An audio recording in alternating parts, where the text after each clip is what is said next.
Jadi kalau baca kitab itu ya harus komprehensif, nggak bisa kita main comot-comot dalil. Aduh. Tapi apakah bid'ah yang dimaksud di sini? Apakah bid'ah yang dimaksud oleh Imam Sufyan Ats-Tsauri, kemudian oleh ulama yang lain yang dinukil oleh Imam Jalaluddin As-Suyuti pendapatnya di dalam kitab ini, itu sama pemahamannya dengan pemahaman bid'ahnya Wahabi yang menganggap bahwa semua bid'ah itu sesat, tidak ada itu bid'ah hasanah.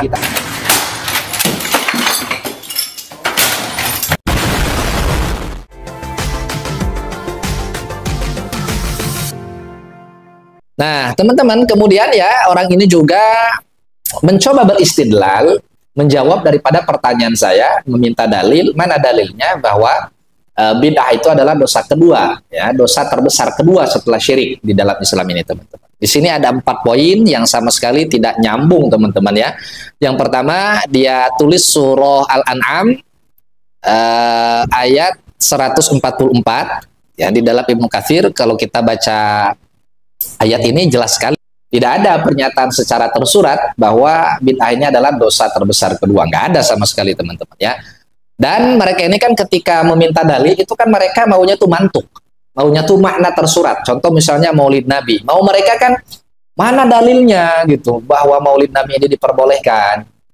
Ketika kita menjawab ini loh dalilnya, Nabi Muhammad puasa Senin Kamis. Kemudian juga ada di dalam Al-Qur'anul Karim, qul bi fadlillahi wa bi rahmatihi fabidzalika falyafrahu. Katakanlah Muhammad, karena karunia Allah dan juga rahmat Allah hendaknya kalian berbahagia. Kita lihat tafsir para ulama.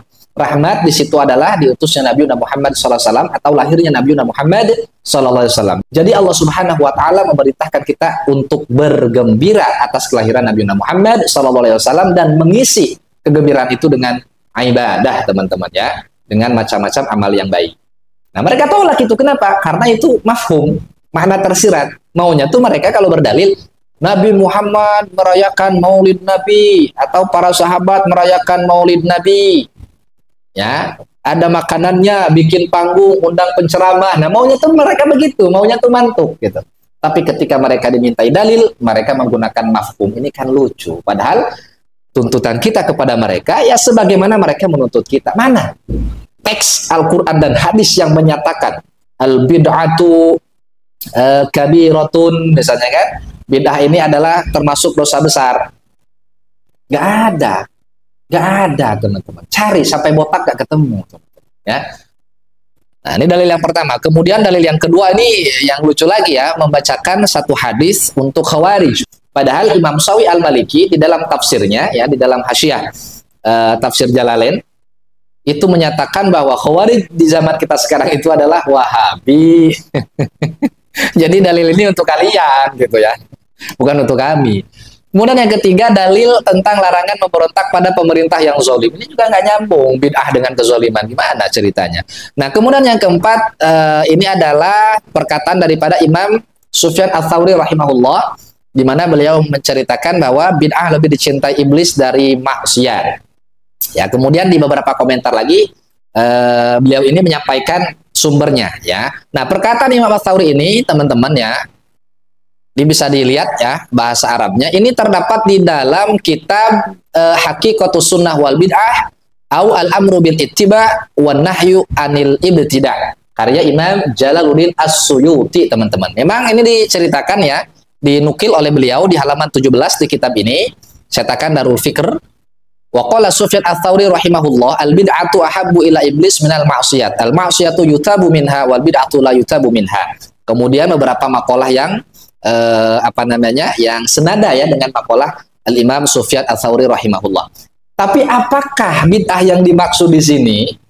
Apakah bid'ah yang dimaksud oleh Imam Sufyan Ats-Tsauri, kemudian oleh ulama yang lain yang dinukil oleh Imam Jalaluddin As-Suyuti pendapatnya di dalam kitab ini, itu sama pemahamannya dengan pemahaman bid'ahnya Wahabi yang menganggap bahwa semua bid'ah itu sesat, tidak ada itu bid'ah hasanah?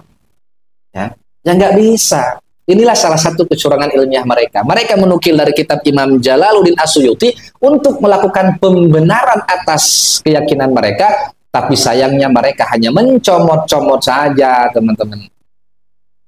Yang jadi pertanyaan, apakah bid'ah yang dimaksud oleh para ulama yang dinukil oleh Imam Suyuti ini itu sama pemahamannya dengan bid'ah Wahabi?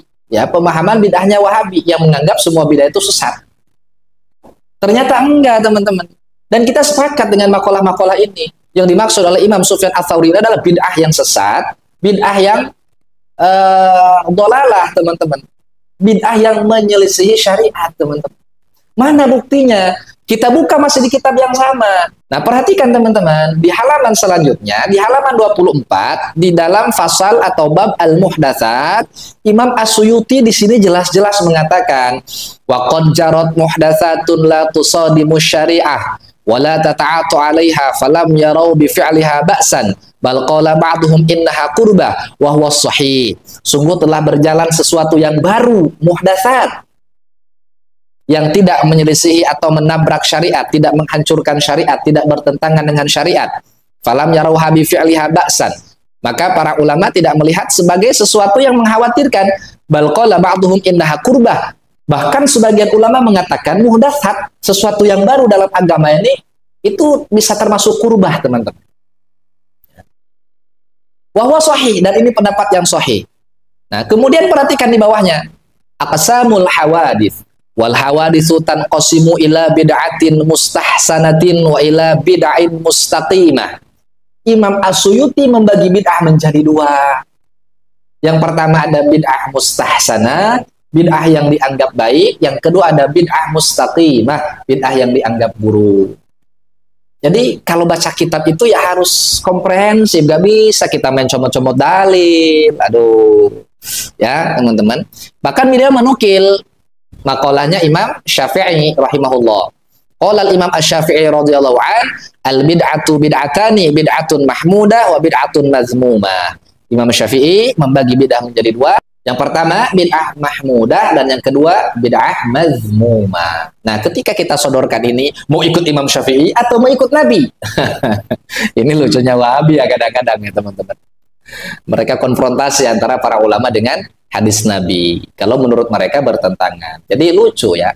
Jadi kan seolah-olah mereka ini lebih paham daripada Imam Syafi'i terhadap sunnah Nabi. Ya. Nah, ahaduha ma ahdatsa yukhalifu kitaban aw sunnatan aw atharon aw ijma'an fahadhihi bid'atud dhalalah. Ya, Imam As-Suyuti di sini menjelaskan bid'ah yang pertama yaitu sesuatu yang baru yang menyelisihi Al-Qur'an, sunnah, athar dan juga ijma', dan inilah yang dimaksud dengan bid'ah dhalalah. Sementara yang lain, wasani ma ahdatsa minal khair la khaira fihi li wahidin min hadza fahiya muhdatsatun ghairu mazmumah. Adapun yang kedua yaitu sesuatu yang baru yang sama sekali tidak menyelisihi syariat, maka bid'ah yang demikian adalah bid'ah yang tidak tercela. Ya, dan beliau mencontohkan ya bid'ah hasanah di dalam kitab ini, teman-teman. Oke, ya, jadi cara berdalil mereka ini terkadang lucu. Jadi belum ada ya yang bisa membantah pernyataan saya atau yang bisa memberikan dalil. Mana sih dalilnya bahwa bid'ah ini adalah dosa kedua terbesar di dalam Islam? Justru dalam hadis sahih, dan ini dijadikan sandaran oleh para ulama, termasuk Imam Az-Zahabi, salah satu murid daripada Ibnu Taimiyah, mengatakan bahwa dosa kedua terbesar ya setelah syirik itu adalah as-sihr malah. Bukan bid'ah, teman-teman. Jadi jelas ini adalah sesuatu yang justru mereka melakukan bid'ah gitu, menyatakan sesuatu yang tidak pernah dinyatakan oleh ulama-ulama terdahulu, bahkan oleh Nabi Muhammad sallallahu alaihi wasallam. Nah, di sini juga perhatikan teman-teman, fal bid'atu al-mustaqimah, bahkan lebih tajam lagi ya Imam As-Suyuti di sini ketika menjelaskan masalah bid'ah. Fal bid'atul mustaqimatu, maka adapun bid'ah yang mustaqimah yang dianggap buruk, ya maka mukhalifan li syariah, yaitu bid'ah-bid'ah yang menyelisihi syariat, au multaziman li mukhalifatiha, atau pasti ya akan mendatangkan kontradiksi terhadap syariat, wa dzalika munqasimun ila muharramin wa makruhin. Bahkan bid'ah yang buruk pun, bid'ah yang jelek pun teman-teman masih dibagi lagi oleh Imam As-Suyuti, yaitu ada bid'ah yang hukumnya haram, ada bid'ah yang hukumnya makruh. Wallahu a'lam bishawab. Jadi teman-teman, mudah-mudahan kita semuanya bisa terhindar dari fitnah Wahabi. Assalamualaikum warahmatullahi wabarakatuh.